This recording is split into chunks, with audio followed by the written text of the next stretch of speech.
ሰበር ዜና የኢትዮጵያ አየር ኃይል ዛሬም ደገመው። በትግራይ ክልል ዛሬ ማለዳ የሚሳኤልና የሚግ ጀት ድብደባ ተፈጸመ። በርካታ ወታደሮችና ከባባድ መሳሪያዎች ተመተዋል። ወዲህ ደግሞ አብይ ጽምዶን አቁሞ ወልቃይትን እንሰጣቸዋለን ሲሉ ለህወሓት ቅድመ ሁኔታ ማስቀመጣቸው ታውቋል። ጤና ይስጥልኝ። ይህ አዲስ ፖስት ሚዲያ ነው። የነሐሴ 20 2018 ጥብቅና ሰበር መረጃዎችን አጠናክረን መተናል። ዋና ዋናዎቹን በማስቀደም እንጀምር። የአየር ጥቃቱ ዛሬም ተደገመ። የኢትዮጵያ አየር ኃይል የሚሳኤል ቦምቦችንና ድሮኖችን በህወሓት ሰራዊት ላይ አርከፍክፏል። የህወሓት ሰራዊት ካምፕ ላይ በተፈጸመው በዚህ ድብደባ ከባድ ኪሳራ መከሰቱ የተሰማ ሲሆን በአካባቢው ከባድ ፍንዳታ መሰማቱ ተዘግቧል። በዝርዝር ትሰሙታላችሁ። የኢትዮጵያ መንግስት ለህወሓት 3 ቅድመ ሁኔታዎችን አስቀመጠ። ኦባሳንጆ በድንገት መቀሌ መጓዛቸው ህወሓትን ያስደነገጠ ሆኗል። የአደራዳሪው መቀሌ መከሰት ህወሓትን ደስ አላሰኘም። መንግስትም በአደራዳሪው በኩል ቅድመ ሁኔታዎችን አስቀምጧል። ጽምዶን ካቆማችሁ ወልቃይትን እንሰጣችኋለን የሚለው አንዱ ነው። በዝርዝር ታዳምጡታላችሁ። ጽምዶ ገና በለጋው እየተንገዳገደ ነው። በዋናነት 3ቱ ተጣማጆች ቋንቋቸው እንደ ባቢሎን ተደበላልቋል። እነ ጃልመሮ በወለጋ ኦሮሞ በፋኖ እየተገደለ አንጣመረም ሲሉ እያጉረመረሙ ነው። ዘመነ ካሴ ጽምዶን ለማወጅ መቀሌ በተከሰተበት በዚህን ወቅት ጥምረቱ ፍርክስክሱ እየወጣ ከመሰረቱም እየተናደ ነው። የጽምዶ አባት ነኝ የሚሉት አንዳርጋቸው ጽጌ ከሰሞኑ የሰጡት አስተያየት ህወሓት ክፉኛን አበሳጭቶ ጥምረቱን ለመበተን እየተሸረበ ሴራ ብሎታል። በተመሳሳይ እስክንድር ነጋ ጽምዶ ጸረ አማራ ነው ብሏል። ትሰሙታላችሁ። የተወደዳችሁ የቻናላችን ቤተሰቦች እነዚህንና ሌሎች መረጃዎችን አጠናክረናል። ቪዲዮውን ላይክ አድርጋችሁ በመጀመር አብራችሁ እንድትቆዩ ግብዣችን ነው። አሁን ወደ ዝርዝሩ እናመራለን። አሜሪካ በኢትዮጵያ ጉዳይ የተሳሳተ መረጃ ማቅረቧ በማህበራዊ ሚዲያዎች መነጋገሪያ ሆነ። የአሜሪካ ውጭ ጉዳይ መስሪያ ቤት የአፍሪካ ጉዳዮች ቢሮ ትላንት ሰኞ ኦገስት 24 በማህበራዊ ሚዲያው ባሰራጨው መረጃ በአሜሪካና በኢትዮጵያ መካከል ያለውን ግንኙነት አወድሷል። በትራምፕ አሜሪካ ትቅደም የውጭ ጉዳይ ፖሊሲ ውስጥ የሁለቱ ሀገራት አጋርነት አስፈላጊ መሆኑንም ጠቅሷል። ጨምሮም ይህ አጋርነት ለአሜሪካውያንና በአፍሪካ ሁለተኛ ባለ ትልቅ ኢኮኖሚ ለሆነችው ኢትዮጵያ የበለጠ ትርፍ ወደሚያስገኙ አሜሪካ ኢንቨስትመንቶች ያመራል በማለት አስታውቋል። ይህ አስተያየት በማህበራዊ ሚዲያዎች ላይ ዛሬ በሰፊው መነጋገሪያ ለመሆን ችሏል። በማህበራዊ ሚዲያ ተጠቃሚዎች በሰጡት አስተያየት አንዳንዶቹ የአሜሪካ መንግስት ኢትዮጵያን ከአፍሪካ ውስጥ ሁለተኛዋ ባለትልቅ ኢኮኖሚ ብሎ ማስቀመጡን የተቹ ሲሆን፣ ሌሎች ደግሞ የአሜሪካ ባለስልጣናት ስለ አፍሪካ በቂ እውቀት እንደሌላቸው ሲገልጹ ታይተዋል። ዓለም አቀፉ የገንዘብ ድርጅት IMF በቅርቡ ባወጣው የዓለም ኢኮኖሚ አውትሉክ የኢትዮጵያ ኢኮኖሚ ከአፍሪካ በ9ኛ ደረጃ ላይ እንደሚገኝ ማስታወቁ ይታወሳል። ይህ ዓለም አቀፍ አበዳሪ ድርጅት በጥቅል የሀገር ውስጥ ምርት ላይ ተመስርቶ በሰጠው የኢኮኖሚ ደረጃ በአፍሪካ 3ቱ ባለትልልቅ ኢኮኖሚዎች ደቡብ አፍሪካ፣ ግብጽና ናይጄሪያ መሆናቸውን ይፋ ማድረጉም የሚታወቅ ነው። የአሜሪካ መንግስት በአፍሪካ ላይ እንዲህ አይነት ስህተት ሲፈጸም ይህ የመጀመሪያ አይደለም። በቅርቡ በብራዚል በተደረገ አንድ ኮንፈረንስ በርካታ የአፍሪካ ሀገራት በተሳሳተ የካርታ አቀማመጥ ላይ እንዲሰፍሩ ማድረጉ የሚታወስ ነው። በቀጣይ ዜና የኢትዮጵያ መንግስት ለህወሓት 3 ቅድመ ሁኔታዎችን አስቀመጠ። ኦባሳንጆ በድንገት መቀሌ መጓዛቸው ህወሓትን ያስደነገጠ ሆኗል። በተለይም ዘመነ ካሴና ጀነራል ፍስሐ ማንጁስ የጋራ መግለጫ ለመስጠት እየተዘጋጁ ባለበት በዚህ ሳምንት የአደራዳሪው መቀሌ መከሰት ህወሓትን ደስ አላሰኘም ተብሏል። መንግስትም በአደራዳሪው በኩል ቅድመ ሁኔታዎችን አስቀምጧል። ህወሓት ግራ መጋባት ውስጥ ወድቋል። ጽምዶ በሚል በሻዕቢያ የተነደፈው ፕሮጀክት ተስፋ አስቆራጭ ሆኖበታል። ከመንግስት ጋር እንዳይደራደር ደግሞ ቅድመ ሁኔታዎቹ የማያፈናፍኑ ሆኖበታል። በባለፈው ጦርነት ከአጠገቡ የነበሩት ምዕራባውያን ሀገራትም ፊት ነስተውት በዲፕሎማሲው ረገድ ጫና ውስጥ ወድቋል። በእነዚህ ሁኔታዎች ቅርቃር ውስጥ የገባው ቡድኑ የኦባሳንጆ ድንገተኛ ጉዞና ማስጠንቀቂያ ዱብ እዳ ሆኖበታል። ለጉዳዩ ቅርበት ያላቸው ምንጮች እንደሚሉት ኦባሳንጆ መቀሌ ገብተው ሆቴል ካረፉ በኋላ ለህወሓት አመራሮች መቀሌ መግባታቸውን እንዳሳወቋቸው ይገልጻሉ። በኦባሳንጆ የስልክ ጥሪ ግራ የተጋቡት አመራሮችም በፍጥነት ኦባሳንጆ ወዳሉበት በማምራት እንደተወያዩና የመጀመሪያው ጥያቄያቸው ይህም ድንገተኛ ጉዞ ለማድረግ ለምን ፈለጉ የሚል እንደሆነ ምንጮች ያስረዳሉ።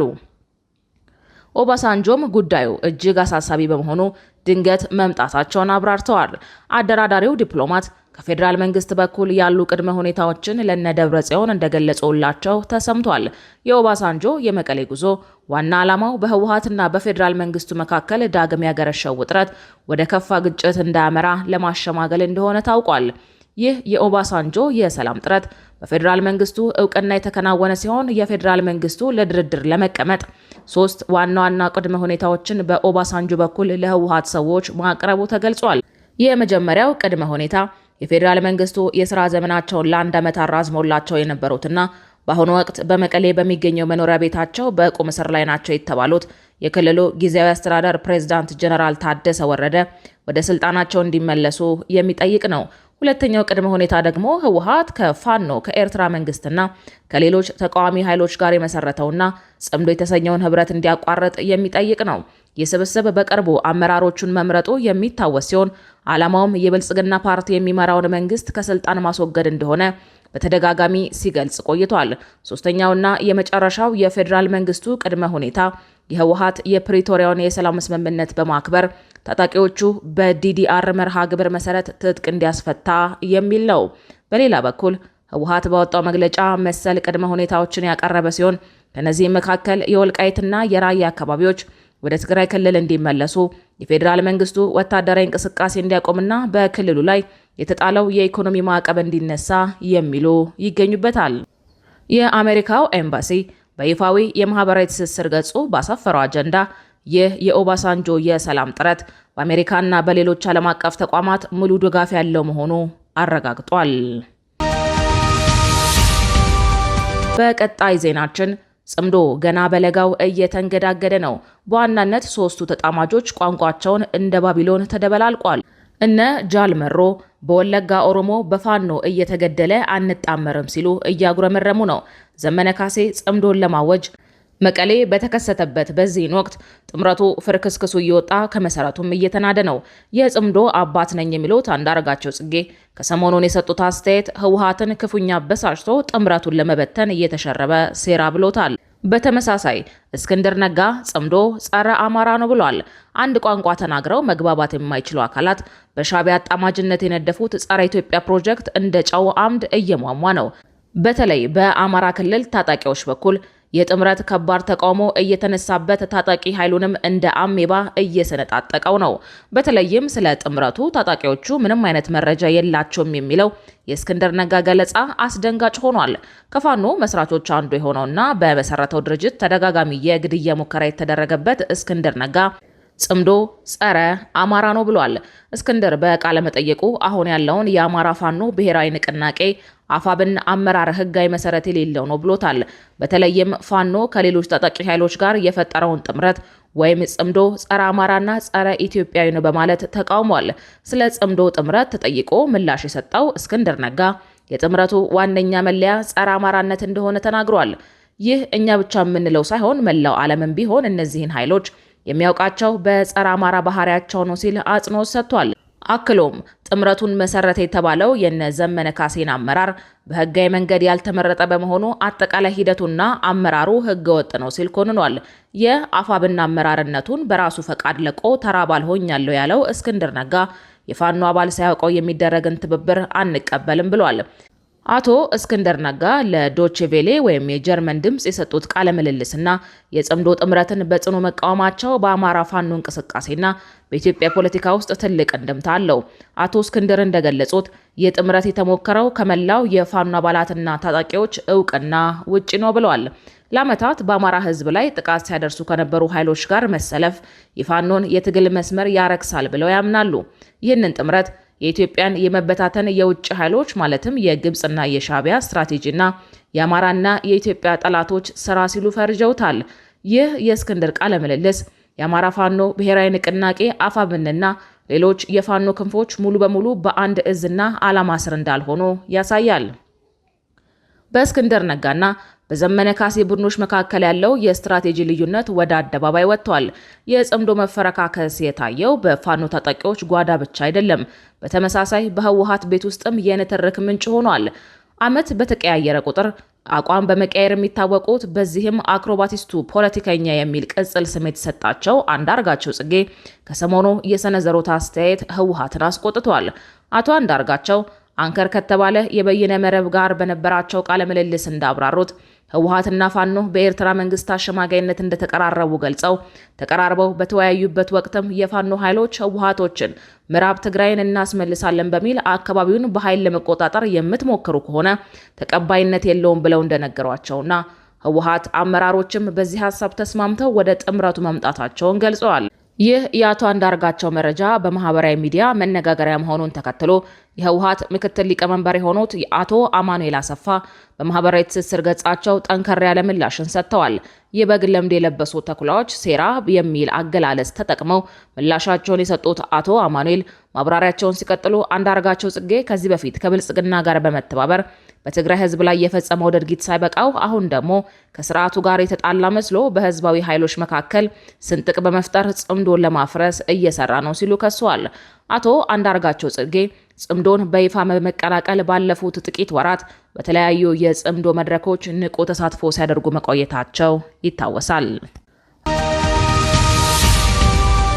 በመጨረሻም የአየር ጥቃቱ ዛሬም ተደገመ። የኢትዮጵያ አየር ኃይል የሚሳኤል ቦምቦችንና ድሮኖችን በህወሓት ሰራዊት ላይ አርከፍክፏል። የህወሓት ሰራዊት ካምፕ ላይ በተፈጸመው በዚህ ድብደባ ከባድ ኪሳራ መከሰቱ የተሰማ ሲሆን በአካባቢው ከባድ ፍንዳታ መሰማቱ ተዘግቧል። በደቡባዊ ትግራይ ዞን ራያ አዘቦ ወረዳ ጣቢያ ገነቴ በዛሬው ዕለት ከጠዋቱ 2:40 ገደማ ላይ በህወሓት ኃይሎች ላይ ያነጣጠረ የድሮን ጥቃት ተፈጽሟል። ከትላንት በስቲያ እዚሁ ቦታ ላይ የድሮን ጥቃት መፈጸሙ ይታወሳል። በዛሬው ጥቃት የህወሓት ከባባድ መሳሪያዎች፣ ታንኮችና መድፎች እንዲሁም ተተኳሽ ኢላማ መደረጋቸው ተሰምቷል። በዚህም ከጥቃቱ በኋላ በአካባቢው ከባድ ፍንዳታዎች መሰማታቸው ተነግሯል። በትግራይ ክልል በተለያዩ ጊዜያት የሚፈጸሙት የድሮን ጥቃቶች ዋና ወታደራዊ ዓላማ የህወሓት ኃይሎችን ወታደራዊ አቅም ማዳከም፣ ስትራቴጂካዊ የጦር መሳሪያ ክምችቶችን ማውደምና የታጣቂዎችን መልሶ ማደራጀት እንቅስቃሴ መግታት ነው። ጥቃቶቹ በዋናነት ኢላማ የሚያደርጉት በትግራይ ኃይሎች እጅ ይገኛሉ የተባሉ ከባድ የጦር መሳሪያዎችን፣ የሎጂስቲክ ተሽከርካሪዎችንና የትጥቅ ማከማቻዎችን ነው። ለምሳሌ በቅርቡ በአፋርና በትግራይ አዋሳኝ ቀጠና እንዲሁም በእንደርታ አካባቢ በተፈጸሙ ጥቃቶች የጦር መሳሪያዎችን የጫኑ መኪናዎችና የመሳሪያ ክምችቶችን መመታታቸው ተገልጿል። በትግራይ ኃይሎች እየተካሄደ ነው የሚባለውን የታጣቂዎች ምልመላና መልሶ የማደራጀት ወታደራዊ እንቅስቃሴ ለማደናቀፍ ጥቃቶች ይፈጸማሉ። ታጣቂዎች ተጠልለውባቸው ወይም እየተጠቀሙባቸውን የተባሉ የማሰልጠኛ ተቋማትና ጊዜያዊ ወታደራዊ ሰፈሮች ወይም ካምፖች ዋነኛ የጥቃት ኢላማዎች ናቸው። የፌዴራል መንግስቱ ኃይሎች በትግራይና በአጎራባች ክልሎች ማለትም አማራና አፋር እንዲሁም በድንበር አካባቢዎች አዳዲስ ወታደራዊ ግጭቶች እንዳይቀሰቀሱ ለመከላከል የቅድመ ጥንቃቄ እርምጃዎችን ይወስዳሉ። የትግራይ ኃይሎች ይዘዋወሩባቸዋል የተባሉ የድንበር መስመሮችንና ስትራቴጂካዊ ኮሪደሮችን በድሮን በመቆጣጠር እንቅስቃሴያቸውን መገደብ ሌላው ዓላማ ነው። በተጨማሪም የረጅም ርቀት የአየር ላይ ጥቃቶችን በመጠቀም የፌዴራል መንግስቱ ያለውን የቴክኖሎጂና የአየር ላይ የበላይነት በማሳየት በተቃራኒ ወገን ላይ ወታደራዊና ስነ ልቦናዊ ጫና መፍጠር ነው። በሌላ በኩል የትግራይ ክልል ጊዜያዊ አስተዳደርና የህወሓት ባለስልጣናት እነዚህ ጥቃቶች የሰላም ስምምነቱን የሚጥሱ ሲቪሎችንና የህዝብ ተቋማትን ማለትም እንደ ትምህርት ቤትና መኖሪያ ቤቶች ኢላማ ያደረጉ መሆናቸውን በመግለጽ በተደጋጋሚ እያወገዙ ይገኛሉ። ክቡራትና ክቡራን የአዲስ ፖስት ሚዲያ ቤተሰቦቻችን ለሰዓቱ የተዘጋጁት መረጃዎች እነዚህን ይመስሉ ነበረ። መረጃዎቻችንን እስከ ፍጻሜው ድረስ ስላደመጣችሁ ከልብ እናመሰግናለን።